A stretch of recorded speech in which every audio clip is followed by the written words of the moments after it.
আল্লাহ আমার রব, এই রবি আমার সব।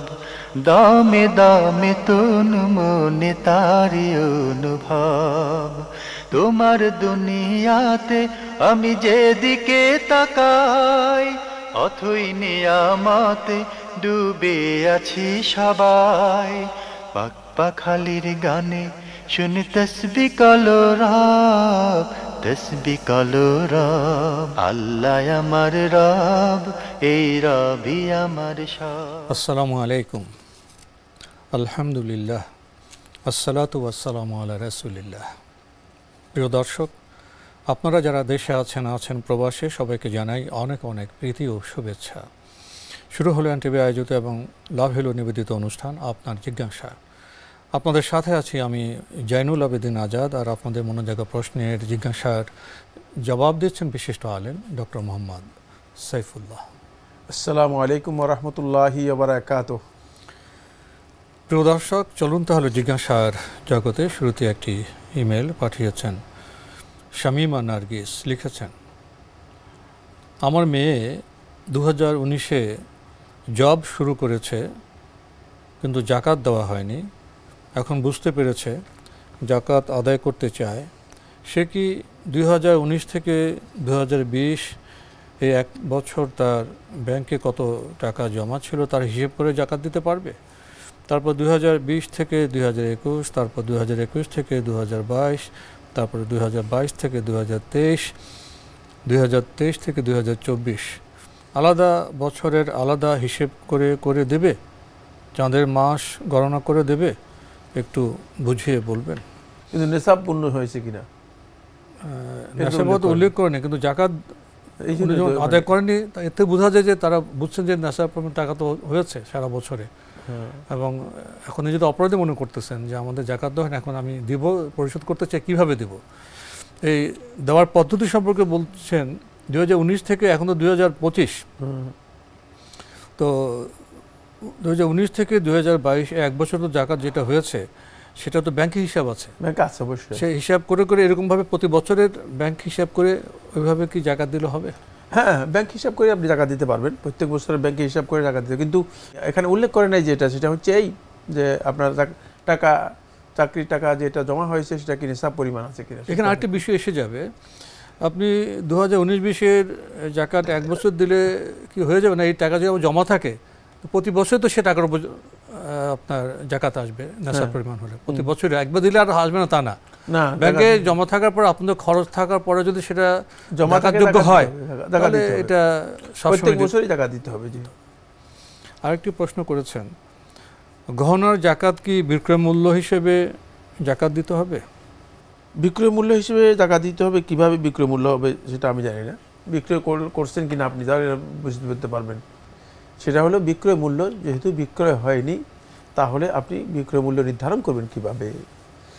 আপনার কাছে তো টাকা নেই, গহনা আছে। আপনি গহনা যদি জাকাত দিতে চান তাহলে নিয়ম হচ্ছে যেটা, সেটা গহনা থেকেই জাকাত আদায় করতে হবে। গহনা থেকেই ওজন করে ততটুকু গহনা আপনি জাকাত হিসেবে আদায় করে দিতে পারবেন। কিন্তু ব্যবহারের গহনার জাকাত নিয়ে আমরা দীর্ঘ আলোচনা করেছি আমাদের এই প্রোগ্রামের মধ্যে।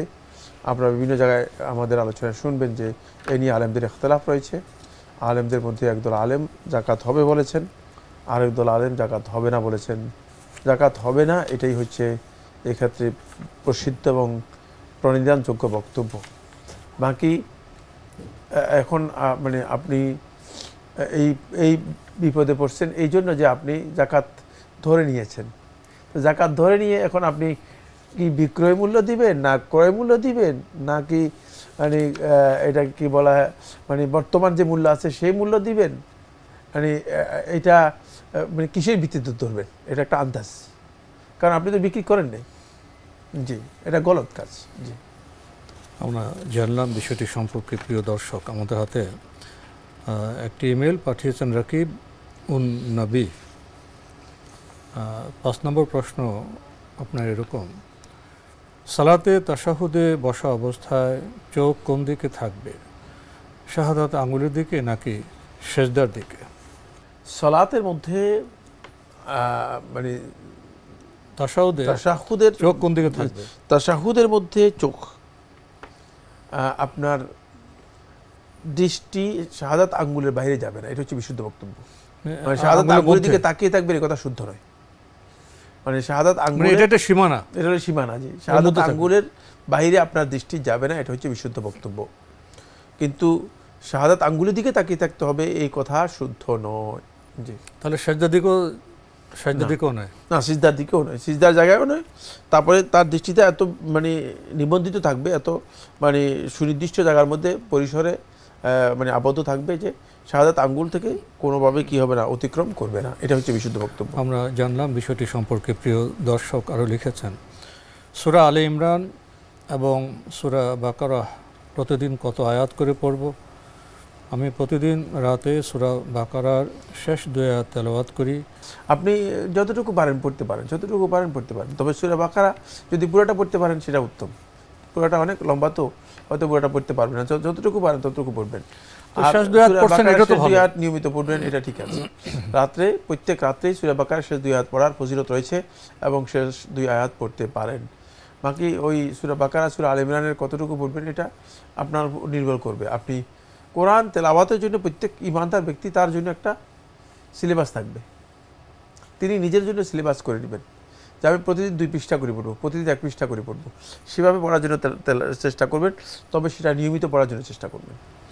নিয়মিত পড়ার জন্য চেষ্টা, এটাই বোধহয় আমাদের জন্য একটা ভালো পরামর্শ। প্রিয় দর্শক আরও লিখেছেন, কারো যদি যাকাত হতে পাওয়া টাকা নিসাব পরিমাণ হয় এবং তা ব্যাংকে 1 বছর অতিক্রান্ত হয়, তাহলে সে টাকার যাকাত দিতে হবে কি?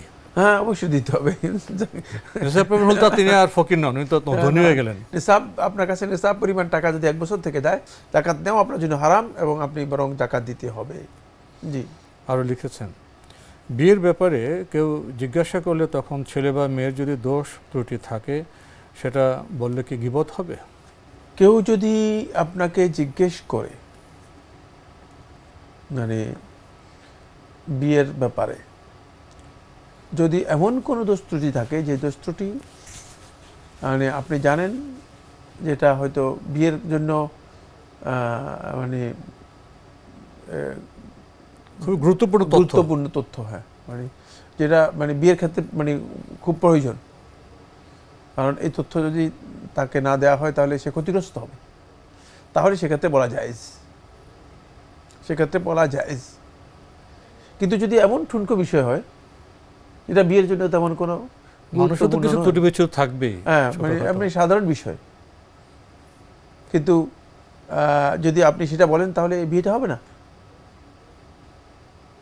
তাহলে ওই ব্যক্তি ক্ষতিগ্রস্ত হবে, তাহলে সেটা বলা জায়েজ নেই, সেটা বলা জায়েজ নেই। এখানে নিয়তটা খুবই গুরুত্বপূর্ণ। হ্যাঁ, এখন আপনি যদি এমন বিষয় হয় যে যেটা বিয়ের জন্য অত্যন্ত গুরুত্বপূর্ণ, মানে বিয়ে যদি হয় মানে এই বিষয়ে যেটা আপনি জানেন এটা যদি জানানো না হয় তাহলে সে ব্যক্তি ক্ষতিগ্রস্ত হবে।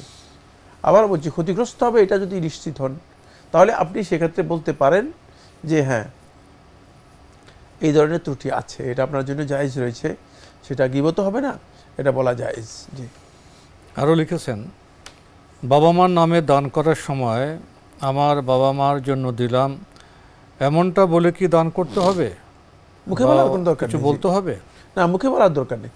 আপনি অন্তরের মধ্যে ইচ্ছা করলেই যথেষ্ট যে বাবা মার মানে জন্যই দিচ্ছি বা বাবা মার পক্ষ থেকে আদায় করতেছি, তাদের মানে সন্তুষ্টি বা তাদের মানে নাজাতের জন্য, তাদের আখিরাতের জন্য দেওয়া হচ্ছে, এতটুকু অন্তরের মধ্যে ইচ্ছা করলেই যথেষ্ট হয়ে যাবে। একেবারে হ্যাঁ, শর্ত নয় যে একেবারে মুখে বলতে হবে যে আমার বাবা মার জন্য দিলাম না, এটা দরকার নেই। জি, আরও লিখেছেন, আমি জানি যে মৃত বাবা মাকে উদ্দেশ্য করে মিলাদ, চল্লিশা ইত্যাদি করা ঠিক নয়, তাদের কবরে আযাব হয়। এখন আমার অন্য ভাই বোনকে বোঝানোর পরেও তারা যদি বুঝতে না চায় এবং মিলাদ, চল্লিশা ইত্যাদি করে, তবে এক্ষেত্রে আমার কি করণীয় আছে, যেহেতু তাদের বাবা মা এবং আমার বাবা মা একই? তাদেরকে বোঝানোর পরে যদি তারা বেদাত করে, তাহলে আপনি এই বেদাতে তাদের সাথে শরীক হতে পারবেন না, তাদের সাথে সহযোগিতা করতে পারবেন না। বেদাত করার কারণে তাদের সাথে আপনি সহযোগী হতে পারবেন না, বেদাতের সহযোগিতা করা হারাম। তাদেরকে বুঝাবেন, বোঝানোর জন্য চেষ্টা করবেন, কিন্তু তারপরেও যদি তারা না বুঝে, তারা বেদাত করে, তাহলে আপনি অবশ্যই সে বেদাত থেকে নিজেকে মুক্ত রাখবেন, সে বেদাত থেকে নিজেকে মুক্ত রাখবেন এবং আপনি অবশ্যই বেদাত থেকে সরে যাবেন। তো এই বেদাতের কারণে কি কবরে বাবা মা আযাব হবে? না, এদের যারা বেদাত করতেছে তাদের আযাব হবে, কারণ বাবা মা তো বলে যায়নি যে আমার জন্য তোমরা বেদাত করো। তাহলে বাবা মার আযাব হবে না, বাবা মার এখানে বাবা মা ক্ষতিগ্রস্ত হবেন না। যদি বাবা মা বলে যান তাহলে ক্ষতিগ্রস্ত হবেন। বলে গেলে, হ্যাঁ, যদি বলে যান যে হ্যাঁ আমি মারা গেলে আমার জন্য তোমরা এই বেদাতগুলো করবে, তাহলে অবশ্যই ক্ষতিগ্রস্ত হবে। আরও লিখেছেন, আয়নার সামনে দাঁড়িয়ে নামাজ পড়া যাবে কি যেখানে নিজের চেহারা দেখা যাচ্ছে? আয়নার সামনে সালাত আদায় করা যায়, তবে আয়না যেহেতু মানুষের মনোযোগ নষ্ট করতে পারে, আপনার দৃষ্টি তো সালাতের মানে সিজদার জায়গায় থাকবে, তো আপনি কি আয়নার দিকে তাকিয়ে? সেটা তো প্রশ্ন। নামাজের নিয়মে তো দৃষ্টি তো থাকবে সিজদার জায়গায়, সিজদার জায়গায়, আয়নার দিকে তো যাবে না। সুতরাং আপনি দৃষ্টিকে যদি সিজদার জায়গায় নিবদ্ধ করেন, এর মধ্যে যদি আপনি সীমাবদ্ধ করে দেন, তাহলে কোন অবস্থাতেই আয়নার বিষয়টি এখানে আসবেই না। আর আয়নার দিকে আপনি তাকাবেন কেন? সালাতের মধ্যে প্রশ্নই আসে না। তবে যদি আপনি আয়নার দিকে বারবার তাকান, তাহলে আপনার সালাতের মনোযোগ নষ্ট হবে, কোনো সন্দেহ নেই। আমরা জানলাম বিষয়টি সম্পর্কে। প্রিয় দর্শক, আমাদের হাতে একটি চিঠি, দীর্ঘ চিঠি, অনেক প্রশ্ন, 35টি প্রশ্ন। যিনি পাঠিয়েছেন মৌলভীবাজার জেলা থেকে, নাম প্রকাশে অনিচ্ছুক। 8 নম্বর প্রশ্নে আপনি লিখেছেন, গণতন্ত্রের মাধ্যমে ইসলাম কায়েম করা একটা হারাম পদ্ধতি, কারণ গণতন্ত্র জনগণের সার্বভৌম ক্ষমতা, কিন্তু ইসলাম আল্লাহর সার্বভৌম ক্ষমতা বিশ্বাস করে। Democracy is a state of the people, by the people, for the people.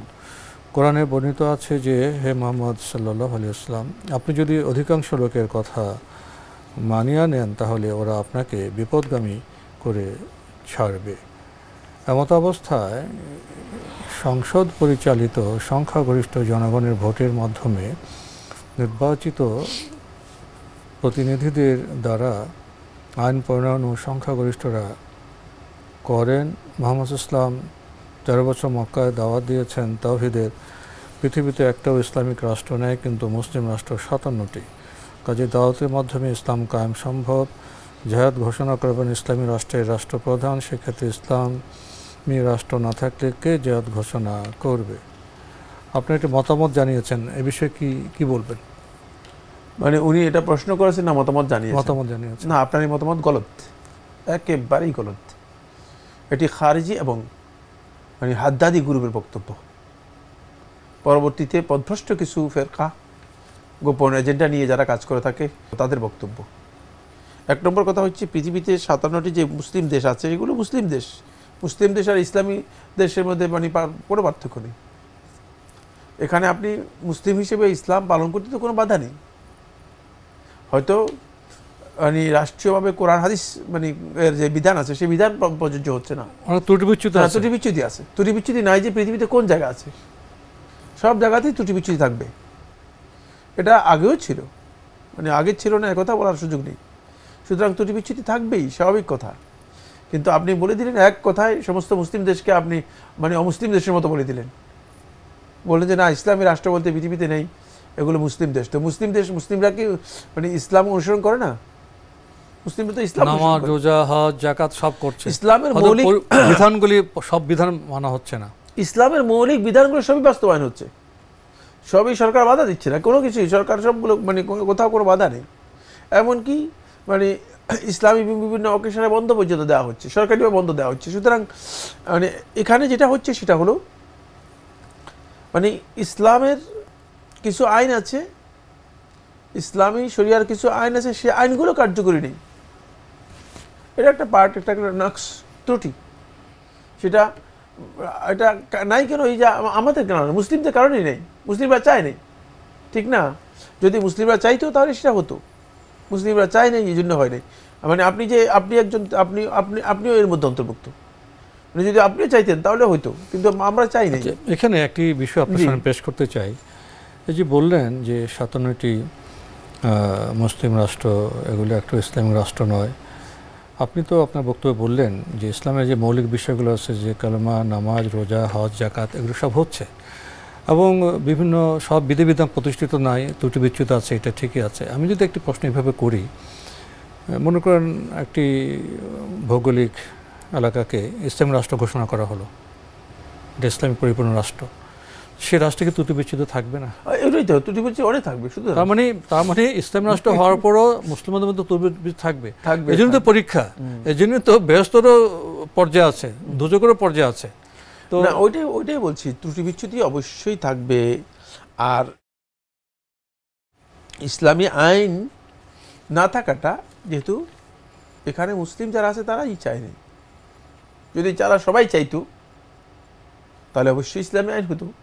এটা একেবারে সহজ কথা। যেমন ইসলাম ব্যাংক একটা আইনের বিষয় আছে, এটা তো প্রথমে রেগুলেশন হয়েছে, এরপর আস্তে আস্তে আইন আমাদের ক্রম অগ্রসর হবে। এরপরে আপনি যে কথাগুলো বলেছেন সেগুলো সবগুলোই আসলে এটা গলত বিষয়। সেটা হলো প্রথম থেকে আপনি যে মানে একটা বক্তব্য দিয়ে এসেছেন, সেটা যে গণতন্ত্র, তারপরে এগুলোর কারণে মুসলিমরা, এই কথাগুলো সবগুলোই মূলত মানে একটা বিচ্যুত চিন্তাধারার অধিকারী। তারপর আরেকটি যে যোগ করেছেন যে দাওয়াতের মাধ্যমে ইসলাম কায়েম সম্ভব, জেহাদ ঘোষণা করবেন ইসলামী রাষ্ট্রের রাষ্ট্রপ্রধান। সেক্ষেত্রে ইসলামী রাষ্ট্র না থাকলে কে জেহাদ ঘোষণা করবে? মুসলিম রাষ্ট্রের রাষ্ট্রপ্রধানকে জেহাদ ঘোষণা করতে পারবেন? পারবে না কেন? ইসলামী রাষ্ট্র নয়, আপনি মানে মুসলিম রাষ্ট্র ইচ্ছা করলে আজকে যে জেহাদ ঘোষণা করতে পারে, জেহাদ ঘোষণা করবে না কেন? মানে সমস্যাটা হচ্ছে সেই জায়গায় যে আমরা মুসলিমরা আসলে চেতনাগত দিক থেকে ইসলাম থেকে অনেক দূরে, আকীদাগত দিক থেকে ইসলাম থেকে অনেক দূরে। যারা মানে আমাদের শাসক হচ্ছেন তারাও তো আমাদের মধ্যে একজন, তা তো আমাদের বাইরে কেউ না, তারা তো আসমান থেকে এসে এখানে শাসক হন নাই, তা তো আমাদেরই অংশ। এখন একজন মানুষ, ফলে আমাদের চেতনা যে ধরনের, তাদের চেতনা তো এর চেয়ে বাইরে যাবে না। এই জন্য আমাদের নিজেদের মধ্যেই মানে আগে ইসলামী চেতনা তৈরি করতে হবে, ইসলামী আকীদা তৈরি করতে হবে, ইসলামী আমল তৈরি করতে হবে, যাতে করে মুসলিমরা মানে তাদের চেতনা এবং উপলব্ধি নিয়ে, দিনই দায়িত্ব নিয়ে তারা এই কাজগুলো করে। মানুষ যখন আপনার কালেমার ঘোষণা দেবেন, আল্লাহকে রব মানবেন, মুহাম্মদ ইসলামকে রসুল মানবেন, তারপরে তিনি নামাজ, রোজা, হজ, যাকাত করবেন, এগুলো কি খুব ছোট বিষয়?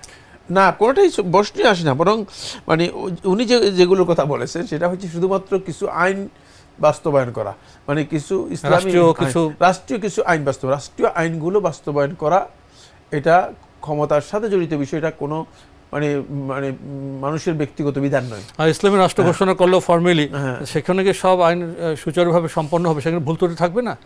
রাষ্ট্রনায়কের চরিত্রগত, তাকওয়াগত তারতম্যের কারণে সেখানেও তো কিছু ভেদাভেদ তো থাকবেই।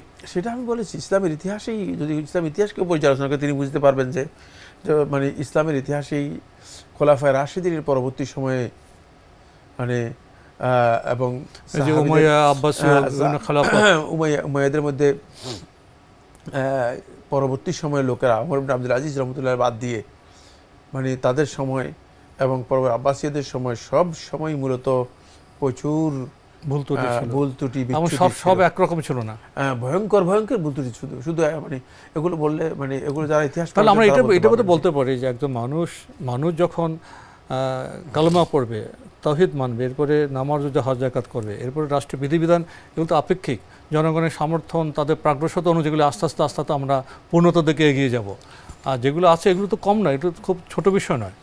না, মোটেও না। এটাই তো মৌলিক ইবাদত। ইসলামের মৌলিক বিষয়গুলো সবগুলোই আছে। শুধুমাত্র আপনি মানে 5টি মাসআলার মধ্যে মানে আইনগত দিক থেকে 5টি মাসআলা, সেটা হচ্ছে চুরির বিধান, জেনার বিধান, হত্যার বিধান।